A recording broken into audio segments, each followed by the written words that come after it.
I think it's very sad when Germany makes a massive oil and gas deal with Russia, where you're supposed to be guarding against Russia, and Germany goes out and pays billions and billions of dollars a year to Russia. So we're protecting Germany, we're protecting France, we're protecting all of these countries, and then numerous of the countries go out and make a pipeline deal with Russia, where they're paying billions of dollars into the coffers of Russia. So we're supposed to protect you against Russia, but they're paying billions of dollars to Russia, and I think that's very inappropriate. And the former chancellor of Germany is the head of the pipeline company that's supplying the gas. Ultimately, Germany will have almost 70% of their country controlled by Russia with natural gas. So you tell me, is that appropriate? I mean, I've been complaining about this from the time I got in. It should have never been allowed to have happened. But Germany is totally controlled by Russia because they were getting from 60 to 70% of their energy from Russia and a new pipeline. And you tell me if that's appropriate, because I think it's not. And I think it's a very bad thing for NATO, and I don't think it should have happened. And I think we have to talk to Germany about it. On top of that, Germany is just paying a little bit over 1%, whereas the United States in actual numbers is paying 4.2% of a much larger GDP. So I think that's inappropriate also. You know, we're protecting Germany, we're protecting France, we're protecting everybody, and yet we're paying a lot of money to protect. Now, this has been going on for decades. This has been brought up by other presidents, but other presidents never did anything about it because I don't think they understood it or they just didn't want to get involved. But I have to bring it up because I think it's very unfair to our country. It's very unfair to our taxpayer. And I think that these countries have to step it up, not over a 10-year period. They have to step it up immediately. Germany is a rich country. They talk about they're going to increase it a tiny bit by 2030. Well, they could increase it immediately tomorrow and have no problem. I don't think it's fair to the United States. So we're going to have to do something because we're not going to put up with it. We can't put up with it, and it's inappropriate.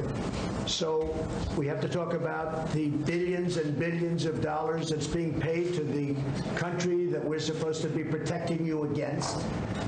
You know, everybody's talking about it all over the world. They'll say, well, wait a minute, we're supposed to be protecting you from Russia, but why are you paying billions of dollars to Russia for energy? Why are countries in NATO, namely Germany, having a large percentage of their energy needs paid, you know, to Russia and taken care of by Russia?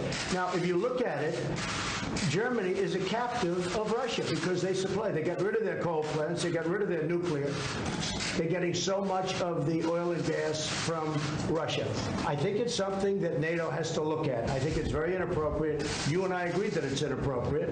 I don't know what you can do about it now, but it certainly doesn't seem to make sense that they pay billions of dollars to Russia, and now we have to defend them against Russia.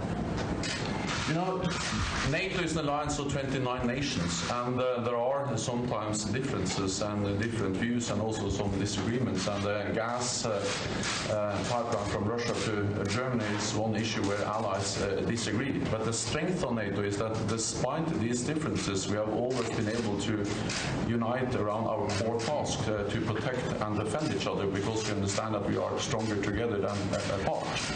I think that 2 world wars and the Cold War taught us that we are stronger together than apart.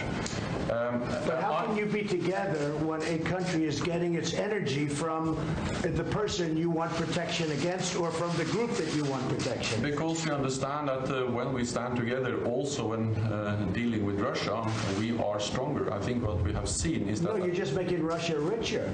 Well, you're not dealing with Russia, you're making Russia richer. Well, so I think that even during the Cold War, NATO allies were trading with Russia. Then there have been disagreements about what kind of trade arrangements we should go I think into. trade is wonderful. I think energy is a whole different story. I think energy is a much different story than normal trade. And you have a country like Poland that won't accept the gas. You take a look at some of the countries that won't accept it because they don't want to be captive to Russia. But Germany, as far as I'm concerned, is captive to Russia because it's getting so much of its energy from Russia. So we're supposed to protect Germany, but they're getting their energy from Russia. Explain that. And it can't be explained, you know that.